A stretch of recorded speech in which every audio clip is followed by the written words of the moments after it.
Good morning students. तो आज हम अपना बीएससी बीएड सेकेंड ईयर का जो टॉपिक पढ़ रहे थे अनुकूलन, उसी के बारे में आगे पढ़ेंगे। तो कल हमने कार्य की अनुकूलन पढ़ लिया था और रक्षी अनुकूलन में भी हमने गोपक अनुकूलन के बारे में पढ़ लिया था। ठीक है, तो आज हम पढ़ेंगे जो रक्षी अनुकूलन है उसमें जो गोपक अनुकूलन है उसके कुछ और एग्जाम्पल्स पढ़ेंगे। तो गोपक अनुकूलन में क्या था कि कोई भी प्राणी, ठीक है, या फिर कोई भी जीव क्या करता है, अपने आप को वातावरण में उपस्थित जो सजीव वस्तुएं हैं और जो निर्जीव वस्तुएं हैं उनके अनुसार क्या करता है, वो अपने शरीर की आकृति या फिर अपने शरीर का रंग बदल लेता है, या उसी के वातावरण में जो सजीव या निर्जीव वस्तुएं हैं उन्हीं के अनुसार क्या है, अपने शरीर को या फिर अपने कलर को उस अनुसार ढाल लेता है, जिसके कारण वो वातावरण के साथ मिक्स हो जाए और जो शिकारी है, जो उसका शिकार करना चाहता है, वो उसको पहचान नहीं पाए। ठीक है, तो इसमें देखो सबसे पहला इसमें एग्जाम्पल आता है क्रिप्टोलिथोड्स वंश के जो केकड़े होते हैं। ठीक है, तो एक वंश है केकड़ों का क्रिप्टोलिथोड्स। इस वंश के जो केकड़े होते हैं वो क्या होते हैं, व्हाइट कलर के होते हैं और गोल होते हैं, जिसके कारण क्या होता है कि समंदर के किनारे जो गोल पत्थर पाए जाते हैं व्हाइट कलर के, वो उनके साथ मिक्स हो जाते हैं। ठीक है, और उनको इन केकड़ों को क्या है, आसानी से नहीं पहचाना जा सकता जब तक ये गति नहीं करेंगे। ये उन पत्थरों के साथ मिक्स हो जाते हैं, जिससे क्या होता है कि जो भी शिकारी प्राणी होता है जो इनका शिकार करना चाहता है वो इनको पहचान नहीं पाता है, और इस प्रकार ये क्या करते हैं, अपनी रक्षा करते हैं रक्षी अनुकूलन के द्वारा। ठीक है, फिर एक और एग्जाम्पल आता है इसका हेट्रोडोन सर्प, जो कि क्या होता है, विषहीन होता है। ठीक है, हेट्रोडोन सर्प।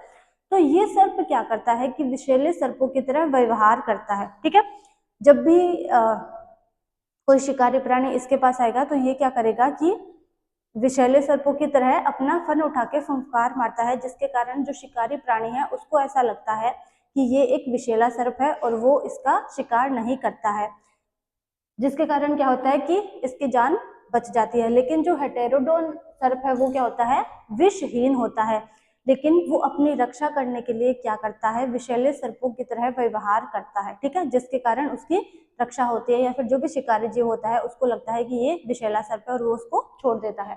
एक और एग्जाम्पल आता है इसका खतरे के समय मृत्यु का अनुहरण।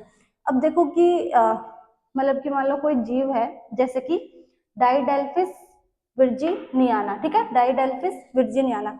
तो ये जीव क्या करते हैं, जब भी इनको खतरे का अनुभव होता है या फिर कोई भी शिकारी प्राणी इनका शिकार करने आता है तो ये क्या करते हैं, मृत्यु का नाटक करते हैं। ठीक है, ये ऐसे ही जमीन पे गिर जाएंगे और ऐसा शो करेंगे कि इनकी मृत्यु हो गई है या फिर ये जीवित नहीं है, जिसके कारण क्या होगा कि जो शिकारी प्राणी होगा उसको लगेगा कि ये जो जीव है वो मर गए हैं और ये अब उसके किसी काम के नहीं है, जिसके कारण वो क्या करता है, इनका शिकार नहीं करता और वहां से चला जाता है। और जब शिकारी प्राणी वहां से चला जाता है तो ये क्या होते हैं, वापस अपनी उसी अवस्था में आ जाते हैं। तो कुछ जीव क्या करते हैं कि खतरे के समय मृत्यु का आभास करते हैं। ये सारे हो गए रक्षी अनुहरण के एग्जाम्पल। कौन कौन से, एक तो खुद को निर्जीव वस्तुओं की तरह दिखाना। ठीक है, दूसरा है कि जो विषैले प्राणी हैं उनकी तरह व्यवहार करना, और तीसरा हो गया जब भी खतरा महसूस हो तो फिर मृत्यु का नाटक करना। ये सब हो गए रक्षी अनुकूलन के उदाहरण। उसके बाद में आता है आक्रामक अनुहरण। ठीक है, आक्रामक अनुहरण में भी पहला आता है गोपक आक्रामी अनुहरण।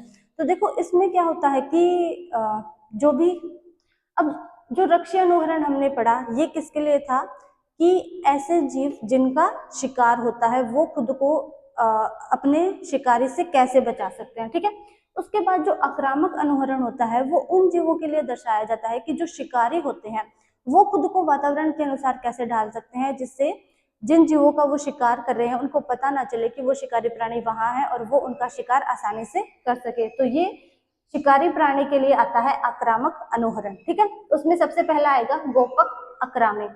तो देखो इसमें क्या होगा कि जो भी शिकारी प्राणी होगा वो अपने आप को क्या करेगा कि वातावरण में जो अन्य वस्तुएं हैं उन वस्तुओं की तरह अपने शरीर को या फिर अपने शरीर के कलर को या फिर उसके शरीर की जो आकृति है उसको उसके अनुरूप वो ढाल लेगा, जिसके कारण जो जीव उसके पास आएंगे उनको पता नहीं चलेगा कि यहाँ पे कोई शिकारी प्राणी है, और वो जो शिकारी प्राणी होगा वो आसानी से क्या करेगा, उनका शिकार कर सकता है।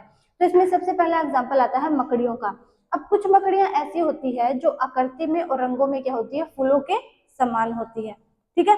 और जब भी तो वो क्या करती है, उन फूलों के पास चली जाती है, और जब भी कोई दूसरा जीव है जो कि फूलों का रस चूसने के लिए वहां पे आता है, तो वो इन मकड़ियों को देख के आकर्षक हो जाता है, क्योंकि इनका जो कलर होता है और इनकी जो आकृति होती है वो किसके समान होती है, फूलों के समान।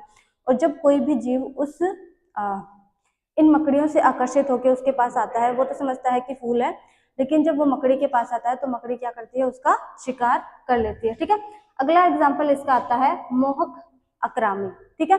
तो जो शिकारी जीव होते हैं वो क्या करते हैं, अपने शरीर की आकृतियों में कुछ ऐसी संरचनाएं उत्पन्न कर लेते हैं जो दूसरे जीव होते हैं, जो उसका शिकार होते हैं, उसको आकर्षित करने के लिए आवश्यक होती है, ठीक है।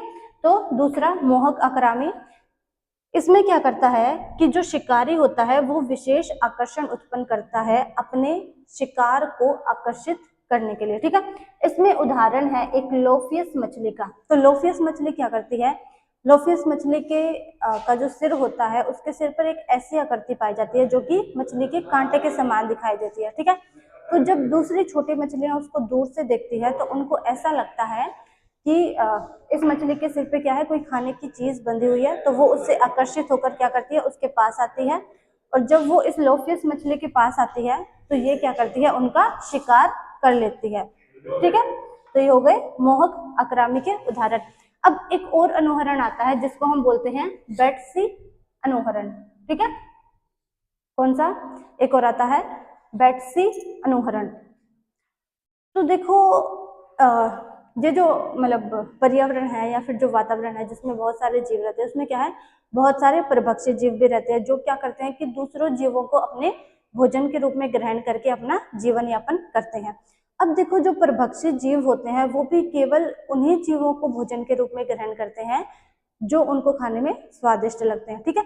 तो कई जीव क्या करते हैं कि इस संरचना से या फिर अपने शिकारी से बचने के लिए क्या करते हैं, वो एक ऐसे जीव मतलब ऐसे जीव की नकल करते हैं जो कि खाने में स्वादिष्ट नहीं होता, ठीक है। अब देखो कि जैसे कुछ कीड़े मकोड़े होते हैं तो कुछ को तो जो चिड़िया वगैरह होती है वो क्या करती है, खा लेती है, लेकिन कुछ को नहीं खाती। क्यों, क्योंकि वो जो कुछ कीड़े मकोड़े होते हैं वो क्या होते हैं कि खाने में स्वादिष्ट नहीं होते, या फिर उनकी जो स्मेल होती है वो अच्छी नहीं होती।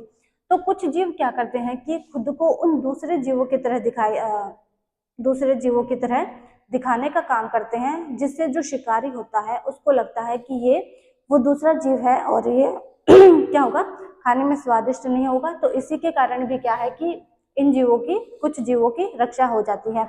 और ये जो अनुहरण है इसको सबसे पहले बेट्स नामक वैज्ञानिक ने खोजा था, इसीलिए इसका जो नाम है वो बैट्सी अनुहरण कहते हैं, क्योंकि बेट्स नामक वैज्ञानिक ने ही सबसे पहले इसके बारे में बताया था, ठीक है। अब हमारा लास्ट अनुकूलन बचता है वो जो कि है व्यवहारिक अनुकूलन। अब व्यवहारिक अनुकूलन में क्या होता है कि बहुत सारे जीव क्या होते हैं कि अपने व्यवहार के माध्यम से अनुकूलन विकसित करते हैं, जिसके कारण वो अपने वातावरण में जीवन यापन कर सके या अपना जीवन व्यतीत कर सके, ठीक है। अब इसमें सबसे पहला आता है सामाजिक, ठीक है। तो कुछ जीव क्या करते हैं कि समाज के रूप में अपने वातावरण में रहते हैं, या फिर अपना एक समाज बनाकर क्या करते हैं, उस वातावरण में रहते हैं और अपना जीवन यापन करते हैं। इसमें उदाहरण देखो मधुमक्खी और दीमक। तो जो मधुमक्खियां होती है उनका जो समाज होता है उसमें 3 टाइप के प्राणी होते हैं। एक होती है उनकी रानी मधुमक्खी, दूसरे होते हैं श्रमिक मधुमक्खी, और तीसरी होती है नर मधुमक्खी, ठीक है। जिसमें से जो अलग अलग जीव है उनका क्या है, अलग अलग कार्य होता है। तो सबसे पहले जो रानी मधुमक्खी है उसका काम होता है केवल और केवल अंडे देना, ठीक है। उसके बाद में जो नर मधुमक्खी आएगी उसका काम क्या होता है, उन अंडों को निषेचित करने का। और जो श्रमिक मधुमक्खी है उसका काम होगा बाकी के जो भी काम बचते हैं, जैसे कि छत्ते का निर्माण करना, ठीक है, और भोजन इकट्ठा करना, और जो भी नए जीव उत्पन्न होंगे या फिर जो भी बच्चे उत्पन्न होंगे उनकी देखभाल करना। तो ये सब जो काम है वो किसके होते हैं, श्रमिक मधुमक्खियों के, ठीक है। इस प्रकार कुछ जीव क्या करते हैं कि एक समाज के रूप में वातावरण में रहते हैं और अपना काम क्या है, बांट लेते हैं। मतलब कि अलग अलग टाइप के जो जीव होंगे वो समाज में अपना अलग अलग कार्य उनका निर्धारित होता है, वो वही कार्य करते हैं। इसमें एग्जाम्पल किसका आ गया, मधुमक्खी का और दीमक का। ठीक है, अगला है व्यवहारिक अनुकूलन का उदाहरण सहभोजिता।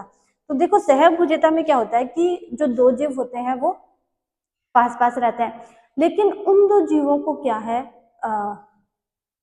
ना तो एक दूसरे से कोई लाभ होता है और ना ही क्या होता है, एक दूसरे से कोई हानि होती है।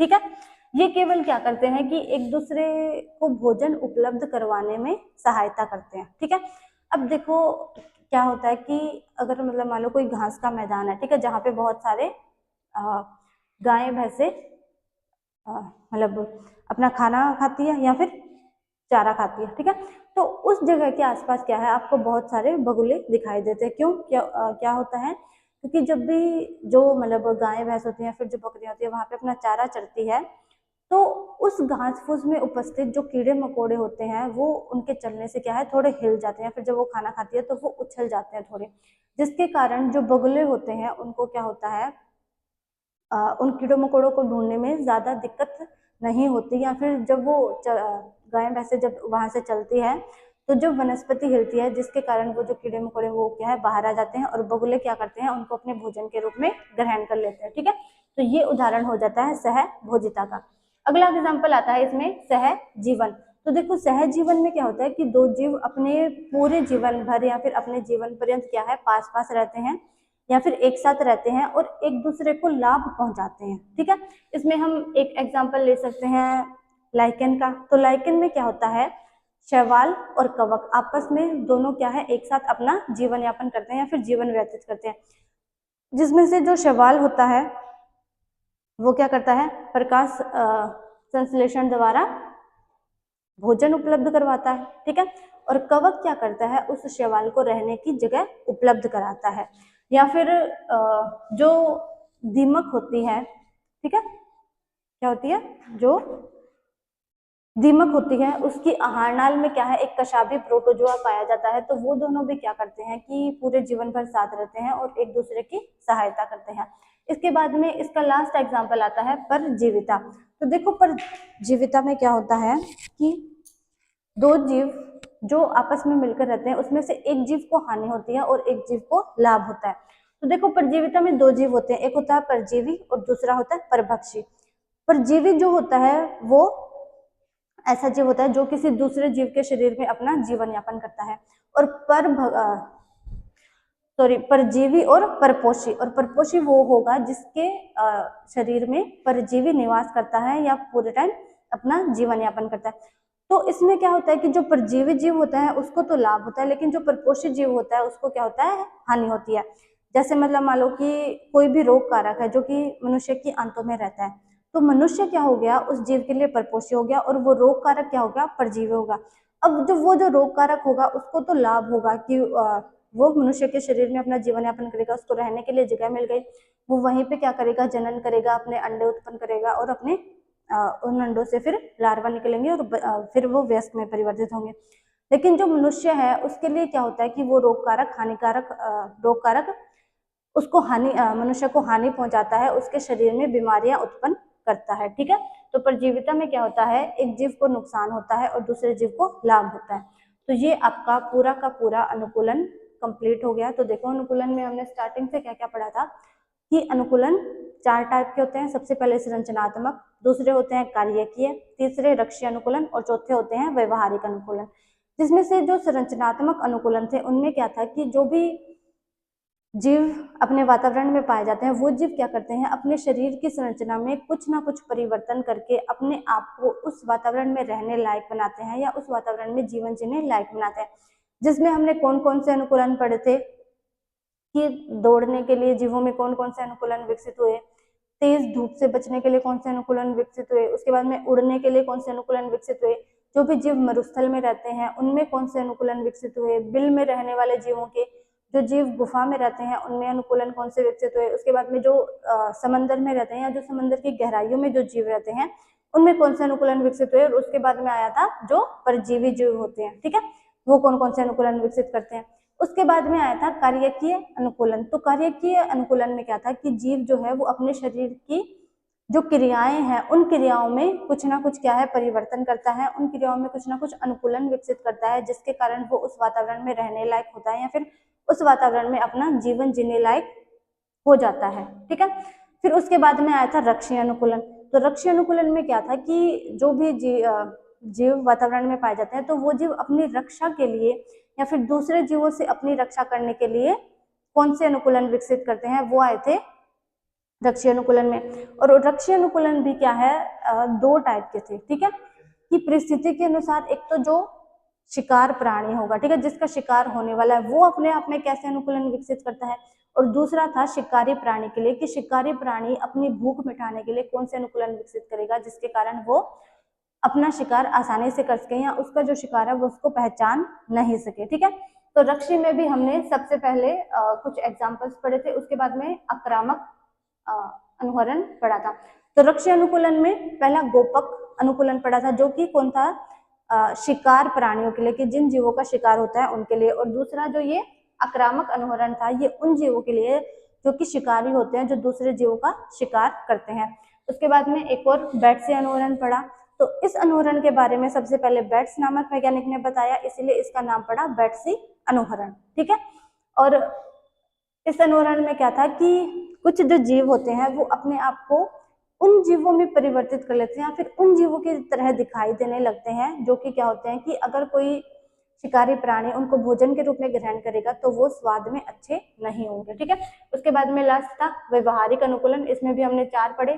सामाजिक अनुकूलन, उसके बाद में सहभोज्यता। इसमें क्या होता है, ना ही जीव जो दो जीव आपस में मिलकर रहते हैं उनको ना ही तो लाभ होता है और ना ही हानि होती है, केवल भोजन उपलब्धि के लिए ये एक दूसरे के साथ रहते हैं। उसके बाद में तीसरा था सहजीवन। तो सहजीवन में जो दोनों जीव होते हैं उनको क्या है, एक दूसरे से लाभ प्राप्त होता है। उसके बाद में लास्ट था परजीविता।